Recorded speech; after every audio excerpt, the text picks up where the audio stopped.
এই যে ইস্যুটা চলছে 85% দিয়ে, যেখানে সরকারে আসার আগে 100% দিয়ে দেওয়ার কথা হয়েছিল, এবং যে 85% দেবে সেটাও খেপে খেপে দেওয়া হবে। এ ব্যাপারে কি মন্তব্য করবে? অনেক আগেই তো আমি বলেছিলাম যে বিজেপি তার প্রতিশ্রুতি পত্রতে যা অঙ্গীকার করেছিল তা সব পূরণ করেনি। কেন্দ্রীয় সমাহারে দিয়ে দেওয়ার কথা বললেও দেয়নি, এবং যেটা দিচ্ছে একটা লং ডেট টেনে নিয়ে গিয়ে যাচ্ছে। তো এটা সরকারি কর্মচারীদেরকে যে আশা দিয়েছিল ওই যে অঙ্গীকার করেছিল, অঙ্গীকার করতে পারেনি। ঠিক বিগত সরকার যেভাবে ঝুলিয়ে ঝুলিয়ে নিয়ে যাচ্ছিল, এই নতুন সরকার এসেও সে একই পথে পথে করছে। আজকে বিধানসভার অভ্যন্তরে আমরা দেখলাম কৌস্তব বাগচি একটি প্রসঙ্গ তুললেন, যেখানে প্রাক্তন স্পিকার তার বিরুদ্ধে অভিযোগ আনা হলো যে তিনি বারুইপুর লবি দিয়ে বারুইপুর লবিতে নিয়োগ করতেন। এটা নিয়ে ছিল দেখুন, ওই বিষয়টা আমাদের বর্তমান যিনি স্পিকার স্যার আছেন সেই বিষয়টা প্রতিদিনকে আনছেন না। যখন তিনি প্রতিদিনকে আনছেন না সেই বিষয়ে আমার মনে হয় যদি আমি কথা বলি তাদের সমস্ত দিয়ে রীতির বাইরে হয়তো কথা বলে যেতে পারি, সুতরাং আমি এই বিষয়ে চর্চা করতে পারবো না। আরেকটা বিষয়, এইখানেই আমরা যদি 2021-এ ফিরে যাই, তৎকালীন বিরোধী দলনেতা শুভেন্দু অধিকারীকে কয়েকজন বলা হচ্ছে এই বারুইপুরের লোকজন নাকি জয় বাংলা বলে রীতিমতো তাড়া করেছিল। এটা নিয়ে কি? হ্যাঁ, এই অভিযোগটা তো বারবার বিজেপির পক্ষ থেকে এসছে, বা আমার সাথে আমি সম্মুখীন হতে হয়েছে। এই স্লোগানটা থেকে আমাদের যারা বিরোধী রাজনীতি করে, শুভেন্দু অধিকারী একা নয়, নওশাদ সিদ্দিকী সব আরও যারা কংগ্রেসের নেতা, অধীরবাবুরাও এই ধরনের অনেক প্রশ্নের সম্মুখীন, অনেক সময় এই ধরনের ফেস করতে হয়েছে যে স্লোগান তুলে আমাদের উপরে এক প্রকার হামলা চালিয়ে দেবে। মানে কৌস্তব বাগচি বেরিয়ে বললেন যে স্পিকারের বিরুদ্ধে বললেন যে প্রাক্তন স্পিকারের বিরুদ্ধে উনি যে অনেক দুর্নীতি করেছেন, নিয়োগ দুর্নীতি, মানে ওনার এসওপির গাড়িতে ফ্যামিলির লোকজনকে সরকারি গাড়িতে চড়তেন। এই ব্যাপারে দেখুন, আমি কি বলেছি শুনুন। ওটা তো বিধানসভা অন্দরে বলেনি, বিধানসভা অন্দরে যেটা বলেছি স্পিকার স্যার সেটাকে আবার প্রেসিডেন্টকে রাখেননি। তো বাইরে কি বলে শুনবো, তারপর আমি। আরেকটা বিষয় হচ্ছে আজকেও কৌস্তব তবে একটা কথা, কেউ আইনের ঊর্ধ্বে নয়, যদি অন্যায় করে তদন্ত হোক, শাস্তি অবশ্যই পাবে। আচ্ছা, আজকেও কুণাল ঘোষ কিন্তু একেবারে ওই গতকালকে যেরকম করেছিলেন একই ব্যাপার উনি করলেন। এই ব্যাপারে কি স্পিকারকে ডিরেক্টলি প্রশ্ন করলেন? না, জিজ্ঞাসাকে তো প্রশ্ন করা যায়, সেটা ব্যাপার না। জিজ্ঞাসা করা যায় না, এটা ব্যাপার না। ব্যাপারটা হচ্ছে কোনো একটা জায়গায় যেন মনে হচ্ছে কুণাল বাবু মিডিয়া অ্যাটেনশনটা নিতে চাইছে। আচ্ছা, আর কলকাতায় শোনা যাচ্ছে ককরোচ জনতা পার্টি একটি মিছিল বের হবে, হতে পারে, সম্ভাবনা রয়েছে। আগামী এটার কালকে। পেছনে জানা যাচ্ছে যে মমতা ব্যানার্জি যিনি হাত রয়েছে তিনি বাংলাদেশ থেকে ইন্ধন আসছে। সব বিষয়ে বাংলাদেশ ইন্ধন, চীন ইন্ধন বা পাকিস্তানি ইন্ধন না করে যে ককরোচ জনতা পার্টি যে ডিমান্ডটা রেখেছে, যে কি পেপার লিক হয়েছে নিচে বারবার হচ্ছে, যে ডিমান্ডে সেটা তো বসে আলোচনা করা যায়। আচ্ছা, কতদিন ধরে সুনামা অঞ্চুকি আপনার রেকর্ড ছিল, আপনার অনশনে ছিল, একটা ডায়লগ বিনিময় করা যায় না? যা দাবি রাখবে সবটাই মেনে নিতে হবে এরকম ব্যাপার নয়, আমি অন্তত এটুকু মনে করি। কিন্তু কথা বলা যায় তো, আলোচনা তো করা যায়। আপনি কতটা সমর্থন করছেন? যখন ছেলেরা যখন প্রোটেস্ট করলো তখন তারপরে লাঠিচার্জ আক্রমণ হলো। শুধু তাই না, এই ধরনের নেম প্লেট বিহীন অনেক পুলিশকে দিয়ে হচ্ছে, সিভিল ড্রেসে আছে, অনেকে বলছে গুন্ডামস্তান ভাড়া করে নিয়ে যাচ্ছে, অনেক বিতর্ক। তবে প্রত্যেকটা প্রতিবাদ যেটা শান্তিপূর্ণ গণতান্ত্রিক প্রক্রিয়ায় হবে, মানুষের স্বার্থে, সমাজের স্বার্থে, দেশের স্বার্থে, ফিজিক্যালি এখানে আমি উপস্থিত থাকতে পারলেও আমি সেটাকে সমর্থন করি। আরেকটা বিষয়, আইলা ইউনিভার্সিটি থেকে আজকে তারা মিছিল বের করেছিল, মানে এইটা নিয়ে এই ছাত্রদের আন্দোলনের তারা প্রেক্ষিতে তারা একইভাবে সরব ছিলেন।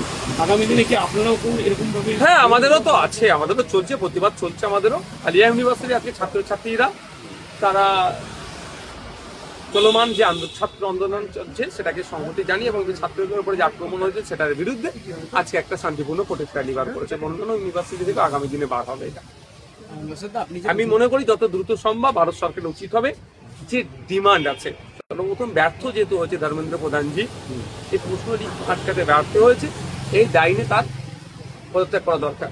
দেখুন, লালকৃষ্ণ আডবাণীজি ওটার সময় একটা অভিযোগ করেছিল, তিনি কিন্তু পদত্যাগ করেছিলেন, এটুকু আমাদের মাথায় রাখা দরকার।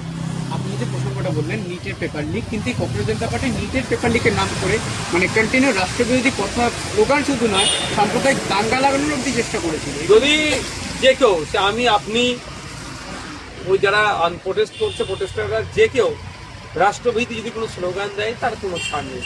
রাষ্ট্রের, দেখুন সবার উপরে রাষ্ট্র আমাদের একটা নিয়ে, সরকারের বিরুদ্ধে কথা বলা আর রাষ্ট্রের বিরুদ্ধে কথা বলা এক নয়। সরকার যে কোনো সময় ইচ্ছে পরিবর্তন হতে পারে, কখনো কংগ্রেস ছিল, এখন ভাজপা এসেছে, আগামী দিনে কেউ আসতে পারে। রাষ্ট্র রাষ্ট্র, সরকারের বিরুদ্ধে কথা বললে সেটা রাষ্ট্রের বিরুদ্ধে কথা হয়ে যাচ্ছে, এখানে কেউ ঘুরিয়ে ফেলে। সমস্যা হচ্ছে এখানে সরকারকে প্রশ্ন করলেই অনেকে বলে ফেলে এটা রাষ্ট্রের বিরুদ্ধে প্রশ্ন হচ্ছে, মোটেও নয়। আমি সরকারকে প্রশ্ন করবো না, কাকে করবো? আমি জনগণ, আমি নির্বাচিত করেছি একটা সরকারকে 5 বছরের জন্য চালানোর জন্য। সে যদি ঠিকঠাক না চালাতে পারে আমি প্রোটেস্ট করবো, প্রশ্ন করবো। কারণ এই প্রোটেস্ট করা, প্রশ্ন করার রাইট আমার সংবিধান দিয়েছে। এই প্রশ্ন করা বা প্রোটেস্ট করাকে যদি কেউ দেশবিরোধী বলে দেয়, রাষ্ট্রবিরোধী বলে, কেউ যদি লাগিয়ে দেয়, সেটাও আমি করি। প্রধানমন্ত্রী পদত্যাগও দাবি করেছেন ছাত্রছাত্রীরা, যেহেতু দীর্ঘায়ু হয়ে যাচ্ছে এবং কেউ কথা বলছেন না রাইনি, এই ব্যাপারে আপনি কি বলবেন? তো যে কেউ যে কোনো ডিমান্ড রাখতে পারে। আগে শিক্ষামন্ত্রী, কেন্দ্রীয় শিক্ষামন্ত্রী, ধর্মেন্দ্র প্রধানমন্ত্রী পদত্যাগটা করুন। একটা বিষয়, কলকাতাতে যেহেতু এটা হচ্ছে, যেহেতু রাষ্ট্রবিরোধী তকমাটার উপর লেগে রয়েছে, যেহেতু কলকাতা থেকে বাংলাদেশ, মানে পশ্চিমবঙ্গ থেকে বাংলাদেশ খুব একটা বেশি পড়ছে না, তো কোনো রকমভাবে কি একটা মানে ন্যারেটিভ সৃষ্টি করা হচ্ছে? না দেখেন, আমি এটাতে মেনে নিই না। বর্ডারের পাশে কেউ কি প্রোটেস্ট করতে পারবে না? বাগদা, বনগা থেকে শুরু করে যারা আছে প্রোটেস্ট করতে পারবে না? বাংলাদেশের সাথে কলকাতার কত দূর হচ্ছে সেটা বড় কথা নয়। ব্যাপারটা হচ্ছে, দেখুন আবারও বলছি, কেউ যদি রাষ্ট্রবিরোধী লাগিয়ে দেয় সেটা আলাদা জিনিস। আপনি সাংবাদিক, আমি একজন জনপ্রতিনিধি, আপনার সাথে কি আমি মিডিয়ার ক্যামেরার বাইরে কি গল্প করি না? দাদা ভাই সম্পর্ক আপনার সাথে আমার এরকমই। কেমন আছেন ওসব আমি বলি ভাই কেমন আছে, এই কাঁধে হাত দিয়ে হয়তো অনুষ্ঠানে ঘুরেছি। তার থেকে কেউ যদি দেখে ছবি তুলে দিচ্ছে, দেখো সাংবাদিকের সাথে এত কেন মেলবন্ধন, তাহলে এই সাংবাদিকটা নওশাদ সিদ্দিকীর পক্ষে খবর নেবে, এটা তো ব্যাপার নয়। তো কেউ যদি লাগিয়ে দেয় কোনো ধরনের, সেটা ব্যাপার না। যদি রাষ্ট্রবিরোধী কোনো কাজ করে, সে না ছাড় পাবে না, তাকে আমরা তার বিরুদ্ধে আমরা কথা বলবো। এবং আজকে বিধানসভা অভ্যন্তরে পরিকল্পনা নিয়ে আলোচনা সাথে সাথে হচ্ছে আপনার পর্যটন এবং উত্তরবঙ্গ উন্নয়ন, এই 3টে বিষয় নিয়ে আলোচনা। যে আলোচনা চর্চা হয়েছে, আমি অংশগ্রহণ করেছি। প্রথম বছরের সরকার, এখন 1 বছর পূর্ণ হয়। স্বাভাবিকভাবে বাজেটে যেগুলো গ্যাপ আছে সেগুলো ভরিয়ে দিয়েছি। বিগত সরকারের আমলে যে যে গ্যাপগুলো ছিল, দুর্নীতি ছিল, সেটা বলেছি। এবং আগামী দিনে কি করতে হবে বেটার করার জন্য, বাংলাকে এগিয়ে নেওয়ার জন্য, স্পোর্টস বলুন বা নর্থ বেঙ্গলের ডেভেলপমেন্টের জন্য। নর্থ বেঙ্গলের ডেভেলপমেন্টের ক্ষেত্রে আপনার কার্যকারী ভূমিকা একটা থাকে শিলিগুড়ি। উত্তর পূর্বাঞ্চলের প্রবেশদ্বার, আন্তর্জাতিক বিজনেসের করিডোর, ওটা পূর্ব ভারতের অন্যতম একটা বিজনেস হাব করা যায়। সেটা কি হচ্ছে না হচ্ছে, 8টা ডিস্ট্রিক্ট নিয়ে উত্তরবঙ্গ তৈরি, প্রায় সেখানে 3,80,00,000 মানুষ থাকে। তো 8টা ডিস্ট্রিক্টে একত্রে উত্তরবঙ্গ দেখলে, একটা জোন দেখলে হবে না। 8টা ডিস্ট্রিক্টে 8 রকম কমিশন আছে। মালদাতে যেমন সব থেকে বেশি ইফেক্টেড হচ্ছে গঙ্গা ভাঙন, সেটা রোধে কি পরিকল্পনা নিয়েছে। কালিম্পংয়ে আপনি অর্গানিক চাষের জন্য একটা সব থেকে ভালো এলাকা, ফল ফুল তৈরির ক্ষেত্রে বিশাল কমিশন আছে। ডুয়ার্সের পার্টিতে চা বাগানের ব্যাপার আছে। এই যে 8টা জেলাকে নিয়ে তৈরি, সেই বিষয়টা নিয়ে চর্চা করছে। আগামী দিনে কিভাবে কি করতে, কিভাবে একটা সময় ছিল বাংলার ফুটবল টিমে এই দেশের ফুটবল টিমে 12 জন মতো 11 জন 12 জন বাঙালি ফুটবলার থাকতো, এখন একটাও নাই। এটাকে তুলে আনতে গেলে কিভাবে কি করতে, এইসব নিয়ে হচ্ছে। লাস্টে ছিল পর্যটন শিল্প, বিশেষ করে যেটা আমি বলেছি ধর্মীয় পর্যটন বলে একটা পার্ট রাখা হয়েছে, যেখানে শুধুমাত্র হিন্দু ধর্মের মানুষের জন্য হিন্দু ধর্মস্থানগুলোতে। কিন্তু পশ্চিমবাংলাতে আরো ভিন্ন ভিন্ন ধর্মের মানুষজন আছে, শিখ, জৈন, পার্সি, বুদ্ধিস্ট, সেইগুলো ফুরফুরা শরীফ আছে মোগলবাড়ি আছে, শিখেদের কলকাতায় বড় সব থেকে বড় গুরুদুয়ারা আছে, জৈনদের মন্দির আছে, পার্সিদের মন্দির আছে, পার্সোনাল মন্দির আছে। এইগুলোকে কেন কানেক্ট করা হয়নি? বা ভিন্ন ভাষাভাষী যারা সংখ্যালঘু, ধর্মীয় সংখ্যালঘু নয়, যারা ভাষাভাষী সংখ্যালঘু, তাদেরকে ইনক্লুড করা, এই বিষয়ে কথা বলেছি।